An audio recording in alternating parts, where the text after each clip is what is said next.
বলছেন আসসালামু আলাইকুম সাহেব আলিম সাতুল্লাহ। আমার প্রশ্ন হলো, গণতন্ত্র যেহেতু হারাম, সেহেতু আমরা একজন সালাফি হিসাবে গণতন্ত্রকে কতটুকু ভালোবাসবো? আপনার কথা তো সাংঘর্ষিক। গণতন্ত্র হারাম জানছেন, আবার ভালোবাসবো? কোনো হারাম কাজকে কেউ ভালোবাসে? মাকরুকে কেউ ভালোবাসে? মাকরু মানে তো ঘৃণিত, আল্লাহর কাছে ঘৃণিত, রাসূল সাল্লাল্লাহু আলাইহি ওয়াসাল্লামের কাছে ঘৃণিত, সাহাবায়ে কেরামদের কাছে ঘৃণিত, আইম্মায়ে কেরাম মুহাদ্দিসিন ফুকাহাদের কাছে ঘৃণিত, উলামাদের কাছে ঘৃণিত, মুসলিমের কাছে ঘৃণিত। এর নামই তো মাকরু। আর মাকরুর চাইতে শক্ত নিষিদ্ধ হারাম হচ্ছে হারাম। তারপরে জানছেন যে গণতন্ত্র হারাম, তারপরে কতটুকু ভালোবাসো? তো হারামকে ভালোবাসা যাবে?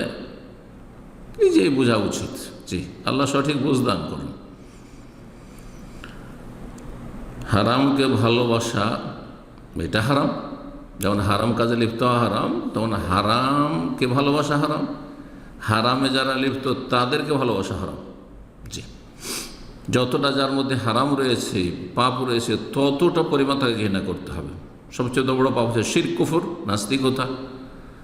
সুতরাং এমন কোনো অপরাধ যদি থাকে যেটা শিরক, কুফর, বড় কুফরি, বড় শিরক, তাহলে তাকে পরিপূর্ণভাবে ঘৃণা করতে হবে আল্লাহ সন্তুষ্টির জন্য, দিনের স্বার্থে। তারপরে বলছে, গণতন্ত্রে লিপ্ত থাকা ব্যক্তিকে কতটুকু ভালোবাসব? গণতন্ত্রে লিপ্ত থাকা বলতে আপনি কি বোঝাচ্ছেন? একটা হচ্ছে গণতন্ত্রকে আদর্শ হিসাবে নিয়েছে, যেমন আজকাল রাজনৈতিক নেতা বলছে আমরা গণতন্ত্রে বিশ্বাসী, আমরা ডেমোক্রেসিতে ফেত রাখি, বিশ্বাস করি। আর এটি কুফরি কথা। আমরা ইসলামে বিশ্বাস করি, ইসলামের বিধিবিধানে হালাল হারামে জায়েজ না জায়েজ বিশ্বাস করি, কোরআন সুন্নাহয় বিশ্বাস করি, ওহীর বিধানে বিশ্বাস করি। গণতন্ত্রের কুফরিকে বিশ্বাস করি না। কিন্তু যদি পরিস্থিতি এমন হয় যে গণতন্ত্রে সাময়িক আদর্শ হিসাবে সেটা গ্রহণ না করে সাময়িক আমাকে অংশ নিতে হচ্ছে বড় অপরাধীকে প্রতিহত করার জন্য বা বড় খারাপ, বড় অনিষ্ট থেকে রক্ষার জন্য, দেশকে, জাতিকে অথবা নিজেদেরকে, মুসলিমদেরকে, তাহলে এটিকে মাসলেহাত বলা হয়। তাহলে সাময়িক অংশ নেওয়া যেতে পারে, সেটা কোনো দল হিসেবে না, গণতান্ত্রিক দল হিসেবে না। যেমন এক শ্রেণীর কথিত ইসলামপন্থীরা বলছে আমরা ইসলামী গণতন্ত্র করি, সেই জন্য আমাদেরকে সমর্থন করবে, এটা জায়েজ নয়। এই ফতোয়া যারা দিচ্ছে যে ইসলামী গণতন্ত্রে যারা বিশ্বাসী অথবা ইসলামী গণতন্ত্র যারা প্রতিষ্ঠা করতে চাই, তাদের সাথে থাকুন, এটি গুমরাহি কথা, এটি বিভ্রান্তিকর কথা। আল্লাহ হিদায়াত দান করুন। বলছেন, এবং গণতন্ত্রের কতটা প্রশংসা করব? হারামের প্রশংসা করা যাবে? হারামের প্রশংসা করা হারাম, তাকে ভালোবাসা হারাম।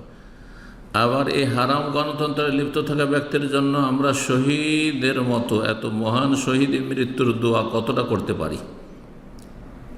আদর্শিকভাবে যদি বিশ্বাসী থাকে গণতন্ত্রে, তাহলে কখনো শহীদ হবে না। আর যদি দেখে যে বড় মন্দকে, বেশি মন্দকে প্রতিহত করার জন্য, দূর করার জন্য কম মন্দ ছাড়া আমাদের কাছে কোনো বিকল্প নেই সাময়িক, তাহলে আল্লাহর ইচ্ছা হইলে আল্লাহ সেটা কবুল করতে পারেন। তার জন্য তার তৌহিদ ঠিক আছে, তার তৌহিদ পরিপন্থী এমন কিছু নেই যেটাতে ঈমান ইসলাম ধ্বংস হয়ে যায়, ঈমান ভঙ্গকারী বিষয় তার মধ্যে নেই। এগুলিকে আদর্শ হিসেবে বিশ্বাস করে না মানবরচিত বিধানকে, গণতন্ত্রকে। 5 ওয়াক্ত সালাত ঠিক আছে, 5 ওয়াক্ত সালাত যদি না থাকে তাহলে কেউ শহীদ হইতেই পারে না। বেনামাজি, আধা নামাজি কখনো শহীদ নয়। জি, এসব মৌলিক যে ফারাইজ ওয়াজিবাত রয়েছে, যেগুলি ইসলামের মৌলিক বিষয়, সেগুলি ঠিক আছে, তাহলে আল্লাহ শাহাদাতের মর্যাদা দিতে পারেন, দোয়া করতে পারেন। আর আপনি দোয়া করলে, আমি দোয়া করলে যে শহীদ হয়ে যাবো, জরুরি নেই।